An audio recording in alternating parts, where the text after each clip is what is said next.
तो hello guys, मैं आपका भाई उज्जवल अग्रवाल लेके आ चुका हूँ एक नई वीडियो। इसमें मैं आपको बताऊंगा कि मैंने ऐसे क्या क्या गलती की जो आपको नहीं करना है, जिसके कारण मैं जैन अटेम्प्ट में फ़ेल हो गया। सबसे मेन है कॉन्फिडेंस। भाई तुम 30% पढ़ के जा रहे हो, 50%, 60%, कम से कम कॉन्फिडेंस तो रखो कि जितना पढ़ के गए हो कम से कम उतने को तो अच्छे से अटैम्प्ट करके आओ। मैं अंडर कॉन्फिडेंट हो जाता था। मैं अच्छे से पेपर ही अटैम्प्ट नहीं किया कि मेरी तैयारी नहीं हुई है, मैंने ये चैप्टर छोड़ दिया। जितना पढ़ा कम से कम उसको तो अच्छे से अटैम्प्ट करके आओ। अगर तुम उतना भी कर लोगे ना, 40-50 मार्क्स लाना हार्ड नहीं है, आ जाएगा।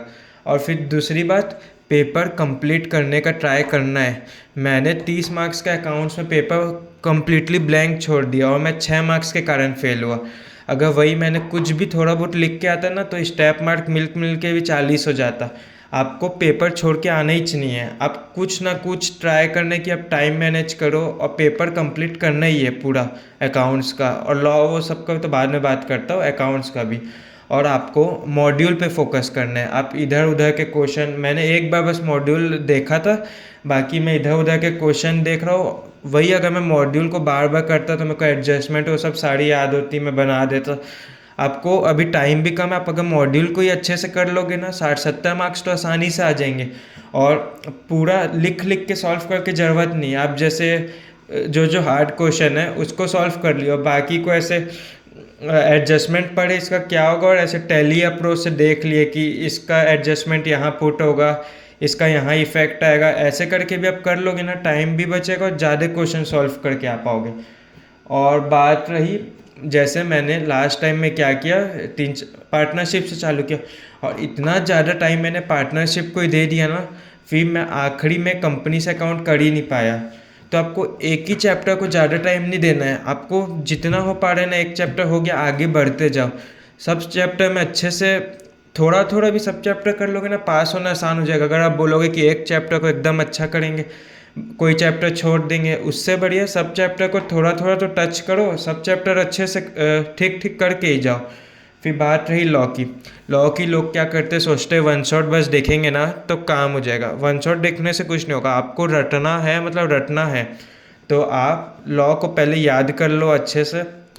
आपको लगेगा कि कुछ याद नहीं है, याद नहीं है, आप बस नोट्स को रीड करते रहो, रीड करते रहो। एग्ज़ाम के दिन आपको याद आएगा ही कि इसका ये कीवर्ड है, ये आप बस थोड़ा बहुत भी मॉड्यूल का जो लैंग्वेज है ना, 50-60% भी टच कर दिए, मतलब आपको इतने अच्छे मार्क्स मिल जाएंगे ना।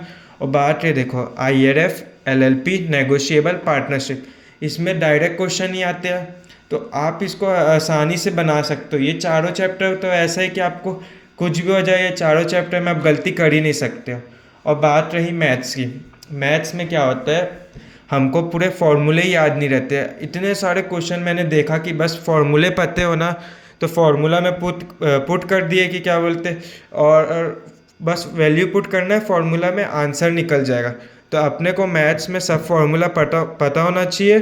और बाकी जैसे अपना LR है और स्टैट्स, ये दोनों पूरा करना है। और बाकी मैथ्स वाले सेक्शन में भी रेशियो, प्रपोर्शन, लॉग, ये सब तो करना ही है। बाकी आप कैलकुलस छोड़ सकते हो, ज़्यादा से ज़्यादा PNC नहीं हो रहा है तो वो छोड़ दिए। जैसे प्रोबेबिलिटी, ये सब तो आपको पूरा कंप्लीट करना ही है।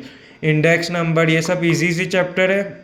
डायरेक्ट क्वेश्चन आता है, स्टैटिकल डिस्क्रिप्शन, ये सब आपको पूरे करने ही है। और बात रही इको की, इको में मैंने MCQ तो ज़्यादा ऐसे सॉल्व किए ही नहीं थे। मेरे पास क्या थे, मेरे बैच के नोट्स थे, तो मैं नोट्स को रीड करते रहता था। और MCQ नोट्स से ही बनते हैं, तो नोट्स मेन याद रहना चाहिए MCQ बनाने के लिए। आप एक MCQ बनाओगे, उससे अच्छा एक पैरा नोट्स का पढ़ोगे ना, उससे 10 MCQ बन सकते। इसलिए नोट्स बार बार पढ़ना ज़्यादा इंपॉर्टेंट है।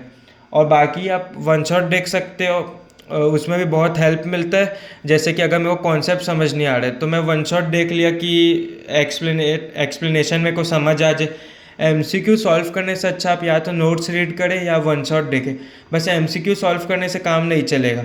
और बात रही जैसे कि एक पब्लिक फाइनेंस, एक इंटरनेशनल ट्रेड, थोड़े लेंदी याद करने के चैप्टर है, उसको आप लास्ट में कर सकते हो। बाकी जैसे चैप्टर 1, 5, 10, ये टोटल 20 मार्क्स का कवरेज करते हो, ये एकदम ईजी है। और बाकी एक 15 मार्क्स का चैप्टर है प्राइस डिटर्मिनेशन वाला, एक और है 15 मार्क्स का चैप्टर।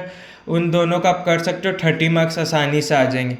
तो आपको इको में आपको या तो वन शॉट या तो नोट्स रीड करना है, आपको बस एमसीक्यू बनाने पे नहीं रहना है, आपको कॉन्सेप्ट स्ट्रॉन्ग रखना है, बाकी हो जाएगा। चलो बाय।